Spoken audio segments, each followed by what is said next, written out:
عزیزه همین پرابلم رو گویم که همه پرابلم دارد.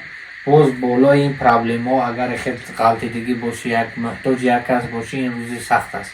یگان کس همین تا مجبور نشود روی اکران برآمدن به ما و شما مراجعت نمیکنن. این روز این کسا گفتی خودشون دشمن نبینن. بیاید برادر عزیز غیر از این بانک به قرضشون بده، 20,000 سوم پرابلم هاشون هست.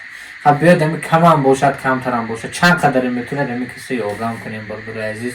تمام وطن به خدا خواهد باز خد وطن بود دیگر بوده ها باشه. این کس به حاضر اینجا هیچ کی نیست که این کس گرد بالینسا برد میساد پرگ اسکر کند پوچشون احساس کند. روسیه میدونه که برادری خودشه حالتش بیاده که میپرتو میبرم.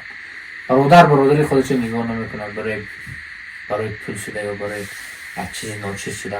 برای برادر عزیز بیا چند قدر میتونه کمک کنید همین تقامه روی کنیم.